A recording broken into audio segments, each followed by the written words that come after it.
Hello, and welcome to the Sales Meets Marketing podcast, the show where connection meets results. On today's episode, I wanted to talk about how the sales professional works more effectively with their marketing department within the organization. Often there is a bit of a tension between marketing and sales in any healthy organization, and that's a good thing. But I also hear more often than not from sales professionals that the marketing department within their organization either is not effective or is useless in some form or fashion. What they provide in terms of resources or lead generation is not helpful to the sales professional, or that uh, they just don't do anything at all to help. So, the sales professional feels like they are out on their own in the world interacting with the customer, and the marketing department is completely out of touch with the marketplace or what their customers care about or what's even happening in the market. So, this is directed at the sales professional, and I'm sorry to be harsh, but if you think your marketing department is ineffective or non-existent or out of touch, that is your fault as the sales professional. You are the eyes and the ears of the customer.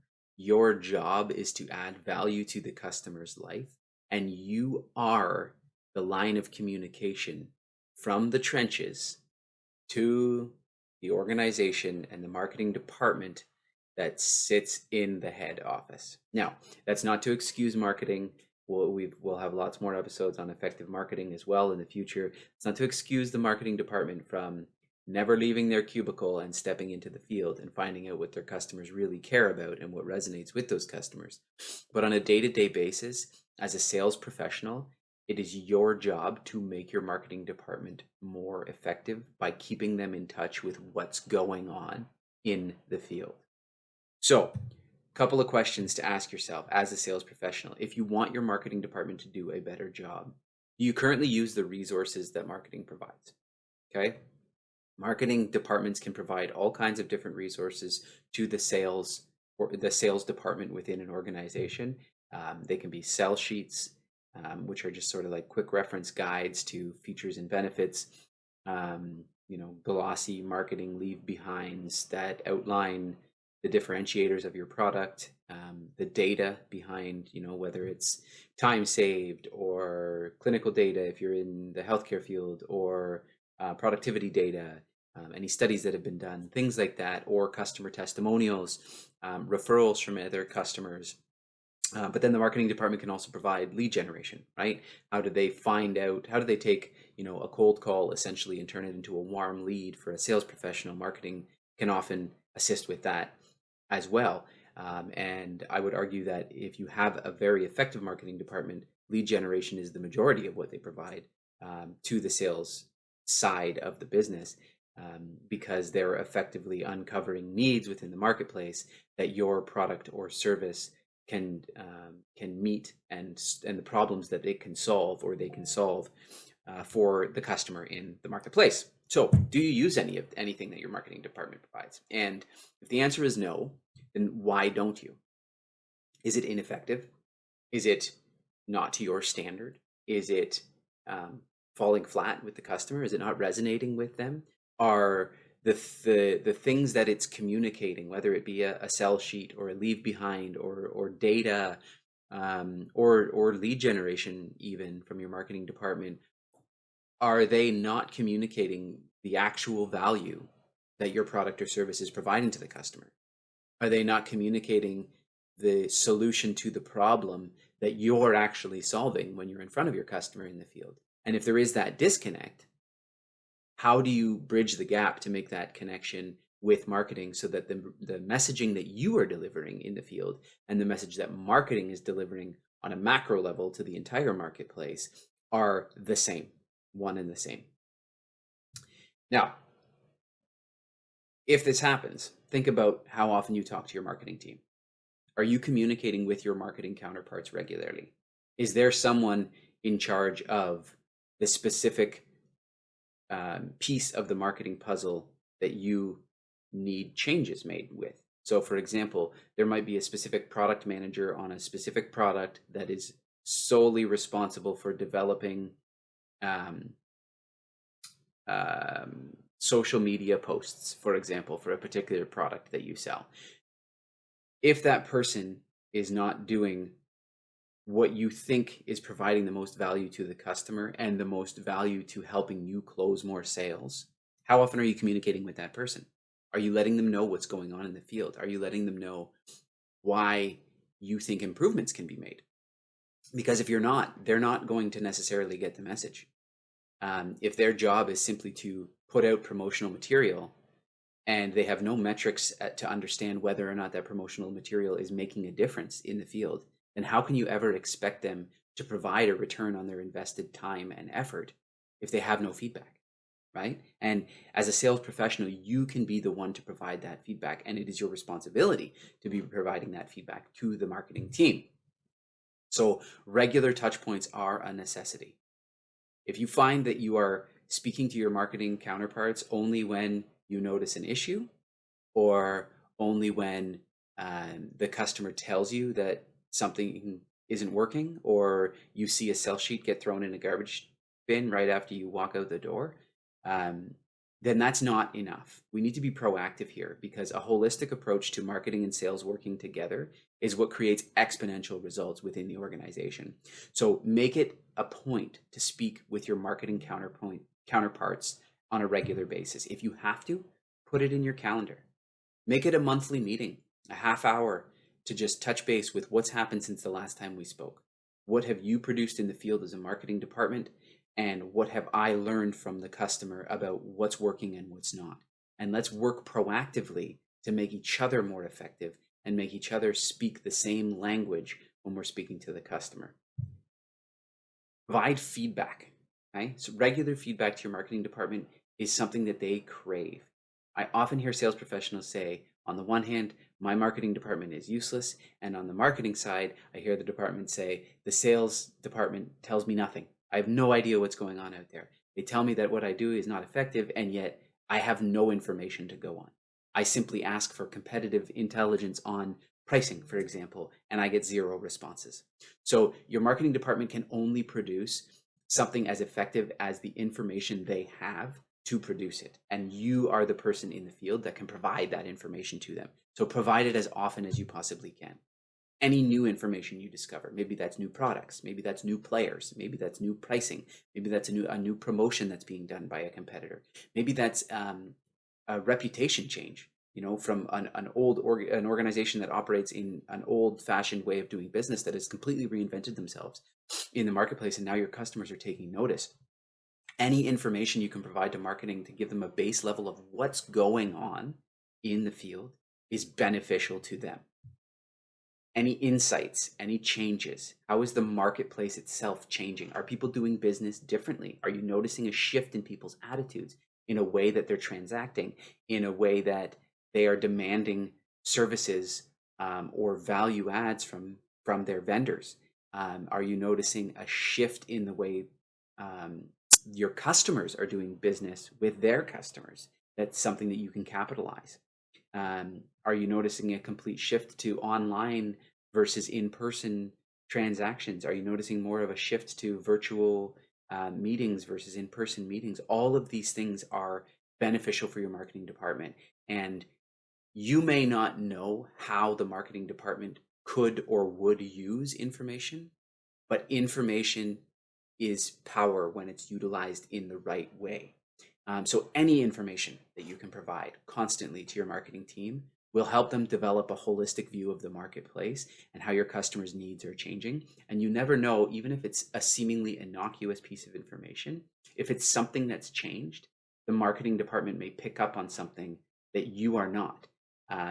And especially if that message is coming from multiple sales professionals in different geographies, it will start to create a holistic picture of a changing marketplace that may just not be affecting you.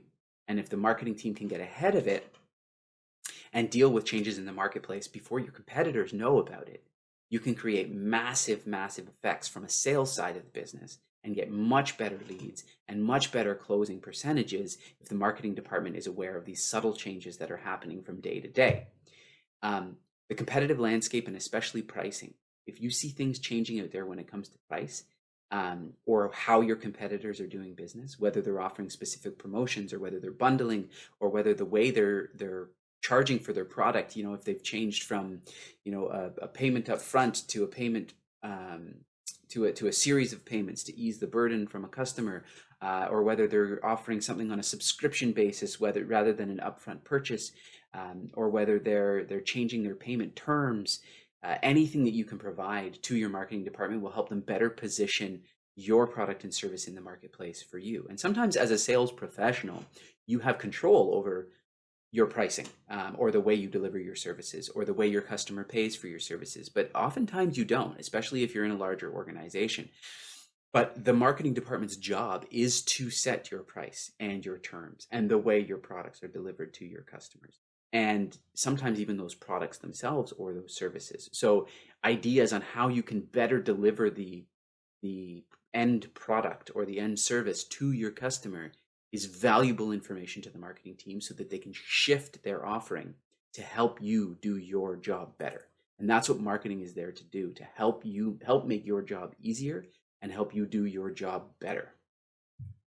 Lastly, branding. It's important as a sales professional to think about branding consistently, okay? When you think about the biggest brands in the world, they often don't provide products that are necessarily better or more expensive to produce, Look at Nike, for example, as a brand. Those $200 sneakers cost, $4 or $5, maybe 10 or 11 at the most to produce. And we all know there's lots of issues with their manufacturing processes across the world. But the point is, the reason that Nike can demand $200 and another shoe brand that is unknown can only demand, $40 for the same shoe that's sold at Walmart is because of branding and brand recognition. Brands represent a feeling in a customer.